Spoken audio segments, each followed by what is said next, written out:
Welcome to Acton Line, a product of the Acton Institute for the Study of Religion and Liberty. I'm Gabriel Jaja, producer.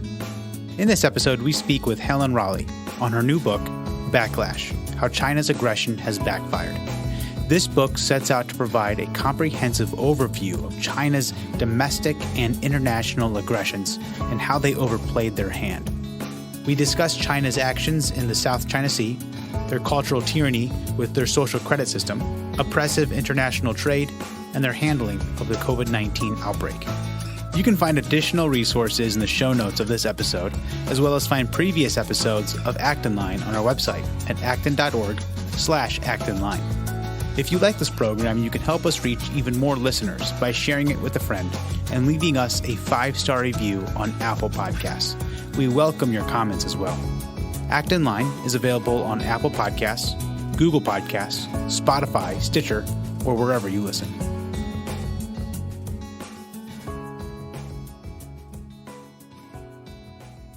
I'm joined today by Helen Raleigh.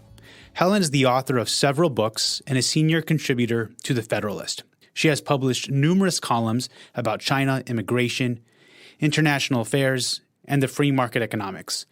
Her writings also appeared in the Wall Street Journal, Fox News, National Review, and other national media.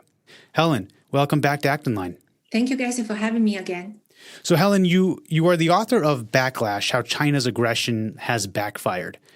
I'm going to provide a link in the show notes so our listeners can check the book out. But before we get into the book, I want to ask you a quick question. So you were born and raised in communist China, so you have firsthand experience of the cultural and political changes, the socialist experiments that millions of Chinese people had to endure, including your family.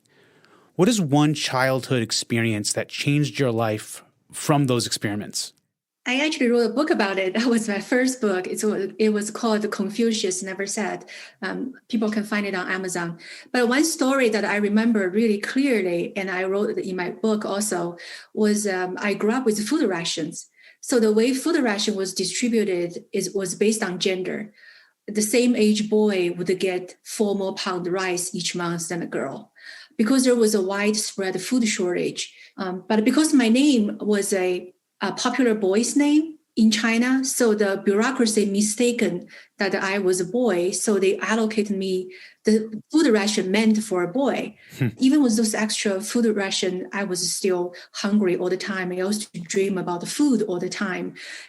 My childhood biggest wish was, to eat as much as I could. But of course, later, when I grew up a little bit older, that one day police came to our house just to do a random check. They did not need a warrant to do that. They just checked to make sure everybody in the household or people supposed to be in the household.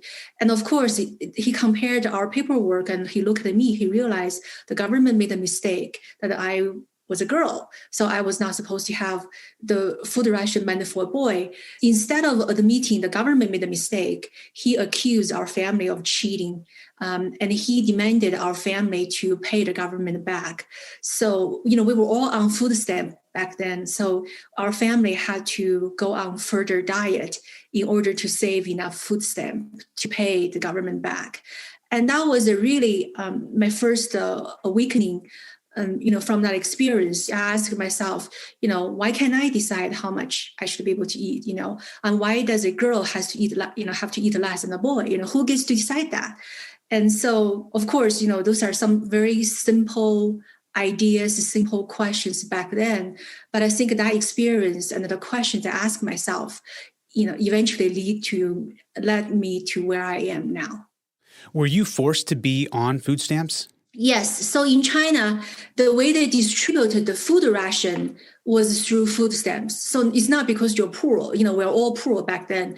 But you have to buy food with food stamp. Food stamp limit how much food you could buy. So even if you had money, but if you didn't have the food stamp, you couldn't buy food. So this book seems to be a one-stop shop of everything that's happening in China. What motivated you to write this book? Well, a couple of reasons. One, I wrote this book last year, like everybody else. I simply had time because we all get stuck at home. We couldn't go anywhere. And the second, I was frustrated that even though there's so much information out there about China, there's still especially from the policymaker standpoint, there's still so much misunderstanding about the Communist Party, what's the true nature of the Communist Party, and what's the best way to deal with the CCP. So I think it's important that to write a book to touch on all the most current urgent issues, from China's domestic issues to its international relations with other countries, especially the great power competition between China and the US, but also put those issues in historical context, explain how did we get here, and based on what we could learn from history, how we should move forward, to address the communist China. Absolutely. Now, what are China's aggressions? So first half of the book were about China's aggressions. It's like I always describe it, it's like how I construct an onion. The first layer is actually what's happened domestically. So I covered the issue of how Chinese communists persecute the Uyghurs and the growing Christian movement, as well as the mass surveillance system. So China today is a digital totalitarianism. It's basically the country is rich and powerful enough. It was able to use technology to monitor, the government serves as a big brother to monitor every citizen's move and the behavior. So that's the domestic aggression. Then the second layer, then I touched on issues near China's border and the crackdown in Hong Kong, as well as how China basically what's happening with the South China Sea. And I honestly believe that South China Sea is one of the most misunderstood areas, but it's also one of the most challenging areas. If the United States and China will ever go to a war, I think the South China Sea is a very likely place that will happen. So I think it's important for people to understand, what's that issue and challenge is about. So that's the second layer. And the third layer is probably more related to audience here in the United States and in the West. The third layer is talking about how China's aggression in Western, democracies, how it spread its influence, as well as the misinformations and the propagandas meddling in other countries. For example, Australia. Australia currently is a classic example of how economic relationship with China has been weaponized by China to use that economic power, now try to force Australia to bend its democracy to fit the Communist Party's needs. And so that's a warning, there. Of course, all this are wrapped up by the coronavirus, the COVID-19 pandemic. And to me, that's really everything connected to this, because we now have enough evidence. We know that had the Chinese government had not suppressed early, whistleblowers, had they come, clean earlier and be transparent about this virus, is a controllable outbreak. It shouldn't become a worldwide pandemic. So now this pandemic really became a wake-up call for a lot of people and the governments that what's happening inside China can become something affected all of our health and safety, in a matter of weeks. So let's go back to the first layer. You were talking about how China is essentially a digital tyranny. Are you referring to the Chinese social credit system? Mm-hmm. What is that, and how does that work? I included social credit system, but the social credit system is really just one piece of that digital tyranny. Okay. So the digital tyranny include many things, including like facial recognition cameras everywhere. China currently has over 600 million facial recognition cameras installed throughout the country. So even if you wear a mask, the cameras can recognize who you are immediately. And there's also big data. So all China's big tech firms like Alibaba and Tencent, the company behind the message app WeChat, they collect the data of, what you communicate online, what's your shopping behaviors, and they share those informations with the government. And the social credit system is basically a gathering of this massive amount of data from the cameras, from your internet behaviors, your other records, and then collected thousands of data points, and then it compute a score. Here we understand the credit is about whether you pay your bill on time. Do you have the ability to pay? But in China, the data is much more expensive. It's including things as innocent as, did you leave the trash out, outside your door in the right way? Did you cross the street? Did you run a red light? But it also included, did you say anything bad about the Communist Party? And there's also very strict rewards and the punishment system. So basically, the government wants to mold you into model citizens, the kind of citizens they want. So some of the reward could be, if you behave as the big brother wants you to behave, then you may be easily get a promotion. Your kids may have access to better school. You may get a lower loan rate when you go to the bank to borrow a mortgage.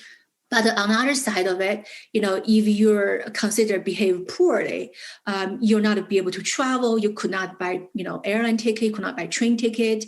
You may not get a promotion, and you may get a high rate if you go to the bank, or you may not be able to borrow money at all. And now China just rolled out the digital currency. Basically, it will allow the government to see where you buy what, and how much did you spend?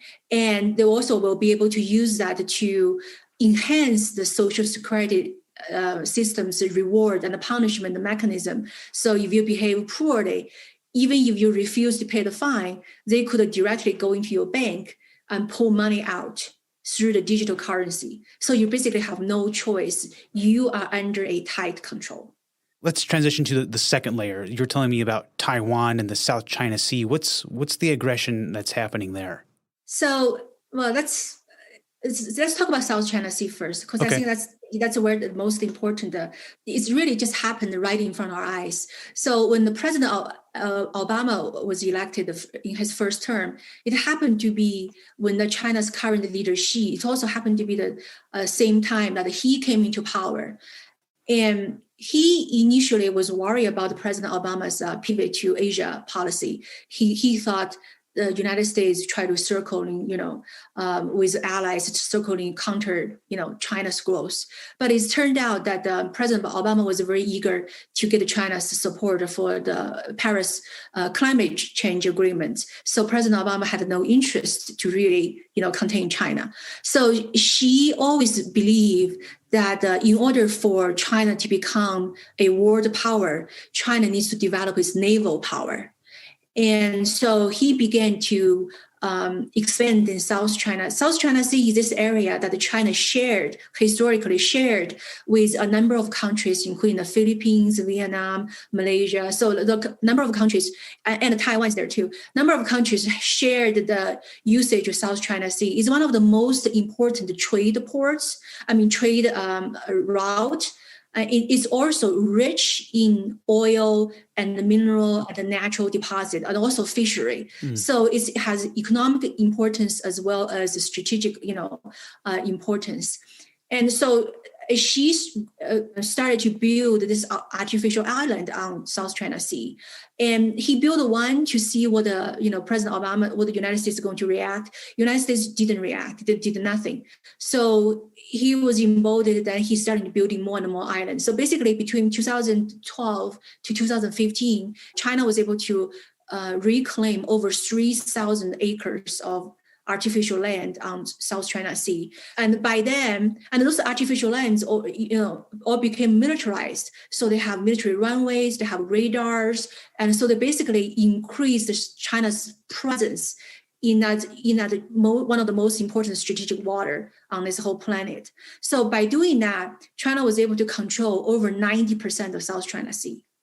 And basically, China has this attitude that if you build it, it's mine. So now their claim, any ships going to so-called, Chinese controlled areas, then you're invading their, sovereignty. And that's created a challenge for the United States, because a number of countries, also share competing claims of the South China Sea. And then now, like a Vietnamese fishermen, Philippine fishermen couldn't even fish in their own water. And they couldn't try to do oil discovery exploration in their own water because now China claims it's theirs. And both Vietnam and Philippines are are U.S. allies. And also now we talk about Taiwan. Taiwan also has claims with in South China Sea. And so part of the reason we believe that the Chinese government wanted to control the South China Sea is to make it easier for its military takeover of Taiwan. Because when it has so many islands that are militarized, that if the United States want to intervene before they even reach Taiwan, and it has to pass those artificial islands, it will be stopped. But at least the Chinese Navy will try to stop the U.S. Navy from going there. And the last couple of years, the U.S. Navy and the Chinese Navy had several very, very close encounters. The U.S. Navy reported that Chinese Navy has become really, really aggressive. Their ships getting really, really close to the U.S. Navy ships. So if an accident happened on the high sea, we could see a Cold War between the two countries become a hot war. It makes sense when you write in the book how the CCP, they believe in the law of the jungle after what you've described with the South China Sea. So I want to go back to the mishandling of the coronavirus. How did the CCP mishandle the coronavirus, and how did the United States intervene? I have a whole chapter in my book about the coronavirus. Initially, there were several Chinese doctors thought it was SARS. It was a repeat of SARS. And they immediately notified the Chinese healthcare authorities. The healthcare authorities did not report to WHO immediately. And the WHO first found out when the local news in China, in Wuhan, reported some kind of mysterious pneumonia. They called it a pneumonia that came out. So WHO demanded China for information, and WHO was very much compromised. So they didn't press China hard enough, and China basically put on this stone wall to say there's really not much going on. You don't need to worry about it. At the same time, those doctors who post the messages on the internet, they were arrested. They were made to confess that they spread rumors, and they need to just be silenced and shut up. They promised not to do it again. So the Chinese government did not notify the general public, neither the WHO, about this mysterious virus. But at the same time, there were investigations going on. I have a timeline in my book. So very soon, the Chinese government recognized that it's a serious, virus. They need to take action. So they've been taking serious action, such as, increased procurement of PPEs, protective gears, around the world, like masks and ventilators. And they also starting to cutting back travels, in domestic travels. But while they're doing all this, they did not share those informations with the rest of the world. So people outside the world still didn't know anything about it. And the Chinese tourists were still allowed to traveling outside of China during that whole period, while domestically China's taking all kinds of actions, because the Chinese doctors already, Chinese genetics was able to decode the DNA of this virus actually rather quickly. And they warned the government it's very likely it's highly contagious. Again, Chinese government took actions, but they did not share those information with the rest of the world. So most of us thought this is something, just happening in Wuhan, nothing else, going on. And Chinese people were able to travel around the world, basically became the super spreaders, take this to the rest of the world.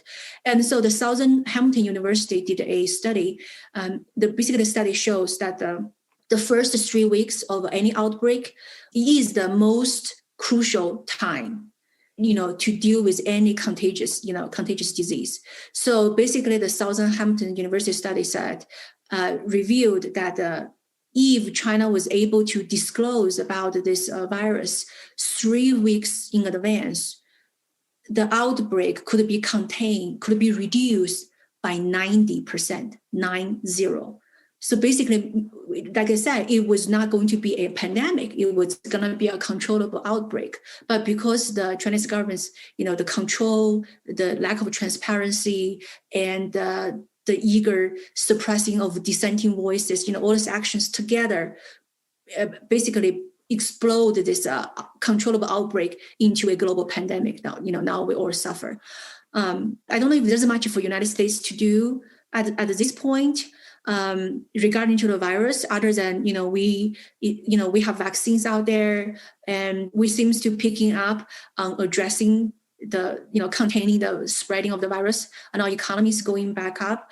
And so the competing area we have right now with China is about the information. Right. China is the Chinese government now is spreading misinformation about where did the virus started. Now they blame foreign frozen food, and the WHO investigation team signed down that idea. So the United States and the rest of the world needs to fight back for those misinformation and really investigate the origin of the virus and how can we prevent something similar from happening again. So let's talk about the backlash that China is experiencing now. Can you comment on that? Sure. So the second half of the book was really about the backlash. As I mentioned earlier, that the coronavirus, the whole pandemic, and what's happening in Hong Kong, seeing how a freest city in the world falling apart, it's a pro-democracy movement has been crushed right in front of our eyes. Those two events have become a wake-up event for a lot of people around the world.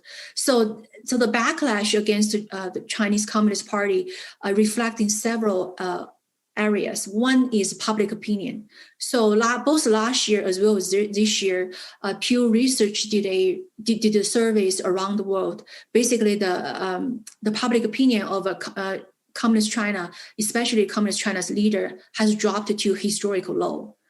People do not trust, Communist China, and especially its leaders has handled the coronavirus outbreak really well. So there's a public opinion backlash. And there's also, in terms of backlash, in terms of actions. So the Trump administration, the former U.S. administration, the Trump administration took several actions that hasn't been done before by any government, neither by any of the previous administration. So, for example, they targeted the senior CCP officials, targeted sanctioning senior CCP officials, and they banned exporting of certain sensitive technologies, to China. They also put several Chinese companies on a blacklist because their relationship is with the Chinese military. The leadership from the Trump administration actually encouraged some of our allies to take similar actions. So, for example, let's use the telecom Huawei as example. So Huawei is a telecom giant, and it's one of Chinese government's national champion. And the Chinese government tried to push Huawei to go build a 5G network around the world. But the United States always has long concern about the data security with a Chinese company. So the Trump administration tried to persuade its strategic allies, especially the allies in the Five Eyes, like UK, Canada, Australia, New Zealand, not to use Huawei to build 5Gs because we share intelligence with all those other countries and it's not safe. United Kingdom, surprisingly, even though it has been one of our closest allies, United Kingdom insists it has to push forward. Boris Johnson said it has to push forward using Huawei because Huawei's bid was the cheapest. So even after former Secretary Pompeo made the threat, say we're going to stop sharing, United States would stop sharing intelligence with you if you use Huawei to build 5G, and Boris Johnson was going to go ahead. And then coronavirus, the COVID-19 pandemic happened.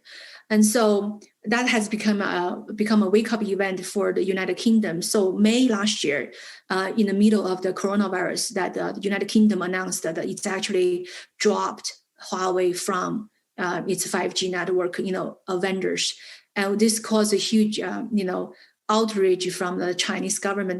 They even threatened to penalizing UK Bank in Hong Kong, to punish United Kingdom for doing such thing. But still, that's just one example of how you see there's a backlash pushing back on China's aggression. Absolutely. Okay, so I want to turn our attention to the United States. In the book you wrote, a really interesting quote. When I write about culture and politics in the United States nowadays, I find myself often reaching back to China's history, as well as my personal experiences as warnings to American readers. What are these warning signs, and what are we as Westerners not understanding about China? That's a very interesting question. It's really unfortunate. I think the rising socialism movement here, the rising wokeism, the cancel culture, all of this reminded me of the intolerant and the brutal, class struggle happened during China's Cultural Revolution. I see more and more similarities between what's happening in the United States versus what happened in China several decades ago. So when you were younger, you experienced quote unquote wokeism and cancel culture. So this is not new then. Yeah, but it was not called a wokeism, back then. But yes, right. It was, to me, wokeism, cancel culture, they are a reflection of a Marxist movement. It's about they cancel ideas, cancel people who are willing to have a different voices, and burn books, and they torn down statues, and they destroy Asian cultures, and they pit people against each other on things they had no control of. Back in Cultural Revolution, it was based on class, right? If your family was classified as a landowners, then all your sons and grandsons are, or descendants of the landowners, you're supposed to be condemned. I mean, those, we have no choice what family class we're born into.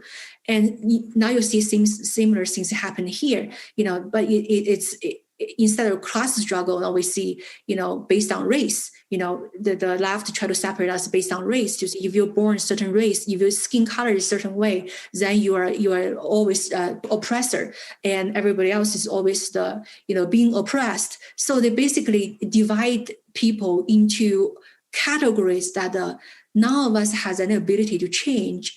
And that will lead to conflict and division. And in China's case, it's leads to a blood violence. We're not there yet, but just based on some comments I'm reading on Twitter and on Facebook, I'm thinking that we're going that direction. That's very worrisome. Yeah, I mean, it seems almost as if this desire to pursue democratic socialism, which I don't even think is. I don't even know what that means, democratic socialism. It's an oxymoron. But absolutely. And I hate to say the term slippery slope, but from what you've said, it seems as if democratic socialism kind of leads to communism. Well, definitely, because according to Karl Marx, first of all, there's no such thing as a democratic socialism. Socialism is socialism. Right. Just because they try to put a lipstick on a pig, it's still a pig. That's not mistaken what it is. And socialism is a prelude of communism. And both socialism and communism, they're just different shades of evil. They are all about control. That's why we see, the growing socialist movement working hand in hand with this cancel culture, this wokeism, because they're all rooted, the root cause is always about control. It's always about power. It's always about how to suppress other people to do what I want them to do. So you only one type of thoughts is allowed. Only one type of ideas is allowed. Anything else, needs to be condemned. And you see that, trajectory. And that's why, I really want to leave this to American people, through this podcast. And my book is, for people like me, we've seen this before. So don't mistaken somehow, if you agree to cancel a few books, or if you agree that a few statues not important, if you agree to the vocal mobs, or some historical figures are, controversial, so let's condemn them. Remember, that's not their end goal. Their end goal is never about a few books, a few statues, a few historical figures. Their end goal is a total destruction of this, liberal society that classical liberal society that we have. They disagree with our values. They disagree with our founding principles. They want to seek a total destruction. They call this old world, which I see, in China's Cultural Revolution, same thing. It was old world. They want to totally destroy it so they can build a ideologically purified new world. So that's why we're going to see, if we don't do anything, the cancel culture is only going to get worse. It's not going to stop. We already see, from tearing down Confederacy statues now, tearing down Lincoln statues, tearing down Washington statues, and it's not going to stop there. It's going to get worse. Last question, Helen. Now with the Biden administration, our relationship with China seems to be entirely different from when we had the former Trump administration. So from your perspective, what does the future of China look like, and especially our relationship with them? Well, the future may become very near to us. It really depends on how the Biden administration will act. I am deeply concerned. The person I concern the most in the Biden administration is John Kerry. John Kerry is a fervent believer of climate change. He will do anything for climate change. He's already made it known that he thinks climate change is the biggest challenge for the United States and for the rest of the world. And he's willing to do anything to get China on board, to somehow cooperating in a climate change, initiative. And so that to me is deeply concerning, that how much he's willing to give. I mean, there are some positive signs in the Biden administration.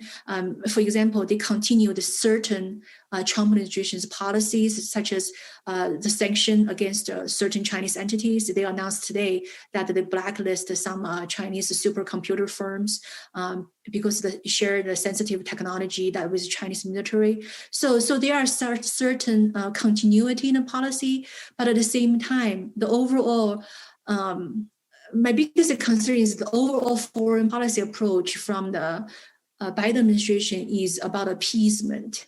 You see the way they treated Iran, the way they treated China, the way they treated other U.S. adversaries. Seems like they're more concerned about how do we get along rather than doing what is right, despite the cost, doing what is right.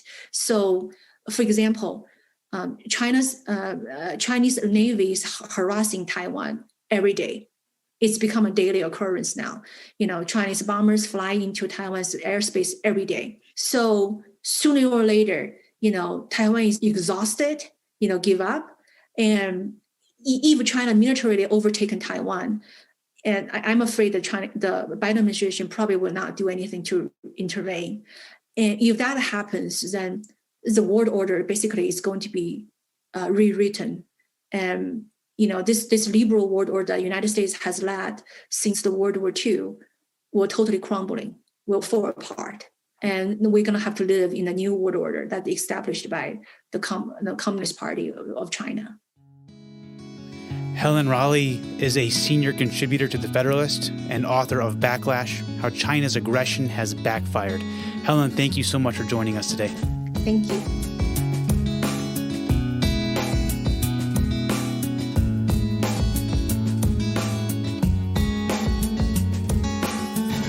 As always, thank you for listening. Our team loves putting this podcast together for you. It's encouraging to hear from our listeners. Feedback is incredibly important to us because it lets us know what you like to hear more of, including the kinds of topics you're interested in most. If you have comments, feedback, or ideas for a show topic or interesting guest, you can email our team at actonline@acton.org. Until next week, for Acton Line, I'm Gabriel Jaja.